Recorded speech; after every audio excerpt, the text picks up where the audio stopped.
The Honourable Annette King. Thank you, Mr Speaker, and can I thank the Minister for taking seriously the issues raised by members during the debate and the first reading of this bill. And probably it's a shame there are not more people to hear it. Maybe there's many out there in radio land, but perhaps other members would be interested in hearing this debate too, because it is a very important one, because this bill today is one that I believe at the end of the day will receive the majority support of this House. I take the points of the Green Party around process and around the fact that there is no select committee that is looking at this bill, and I noted that New Zealand First also raised, particularly the first part of this bill not going to a select committee. But we understand why the haste, because it would be a very, very untidy mess if this bill does not pass all its stages over this next few hours, because members of Parliament would then receive their remuneration as set out by the authority, and then there would have to be a retrospective clawback of that. Very untidy, very messy. So I understand why the haste. But I do go back, Minister Woodhouse, to the fact that this isn't a new issue. And you know, for the last 5 years, as I said, whenever this comes up, there is a firestorm around it, and comments are made by the leader, the Prime Minister of New Zealand, about it.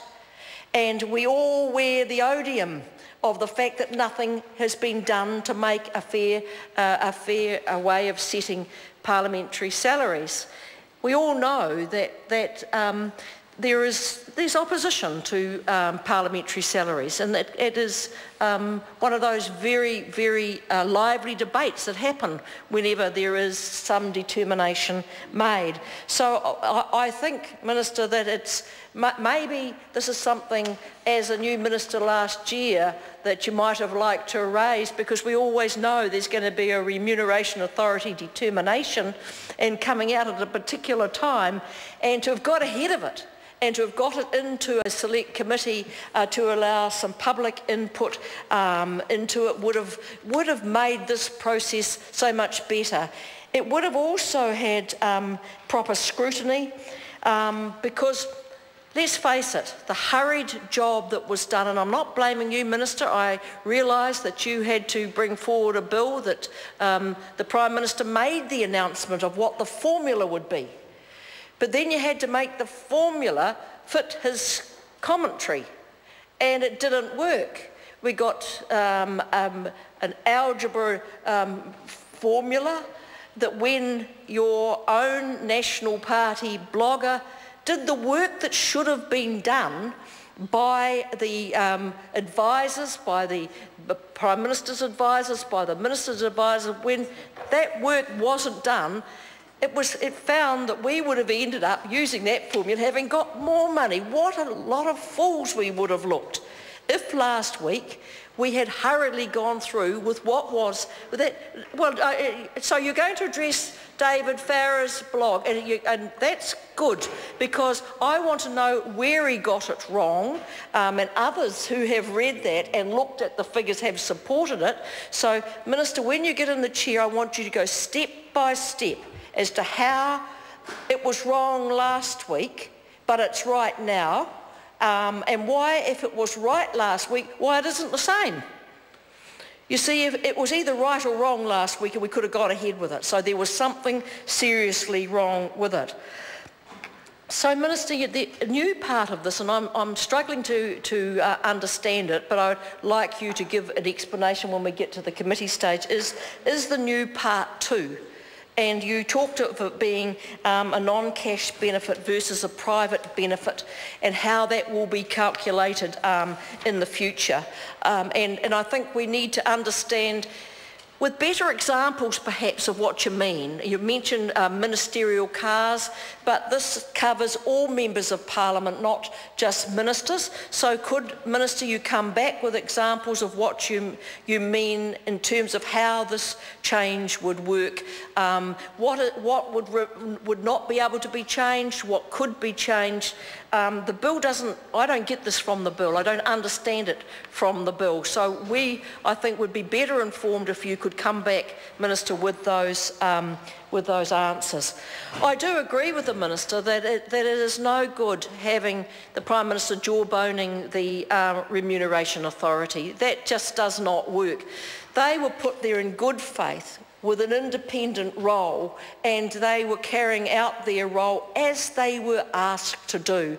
So they are not the villains of the piece. They were doing the job that was given to them. And jawboning over 5 years was not going to change what they were required to do by law. They did not change that. So it became an exercise, I think, a media exercise rather than a serious exercise by the Prime Minister. Now, I don't believe, Minister, that your argument around CEOs and relativities is a fair one.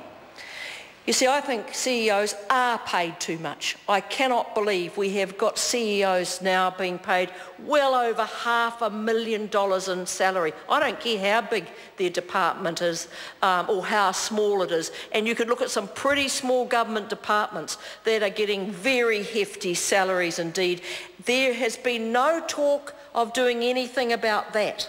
And that is part of the overall picture that does need to be addressed. And Minister, you talked of being the Police Minister and how the Commissioner has 10,000 staff, men and women, working hard on the front line. I totally agree with you, having been a Police Minister.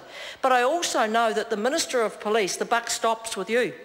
And so, the Commissioner may well carry out the requirements, the policy requirements and the operational requirements, but the policy comes from the government of the day, the policy comes from the Minister, and the accountability, as the Minister has found out, comes right back to his plate at the end of the day. So it's not just a matter of being like the chairman of the board, overseeing everything that happens around them. Your turn to speak. Your turn to speak, what are your suggestions? It's actually driving and leading as a minister. That's how I've always seen it. And what has happened here is we've got huge discrepancy now between the CEOs and their ministers, but even worse, the huge discrepancy amongst public and civil servants and CEOs, and huge discrepancy between those who are working in the private sector in the workforce and those in the hierarchy of the public service. We need to address those issues. Today we are addressing and will support this bill, because I have yet to meet any members of our side of the House and the Labor Party who've said, I want a pay increase. I asked for a pay increase. I advocated for a pay increase. I want more. That is totally untrue.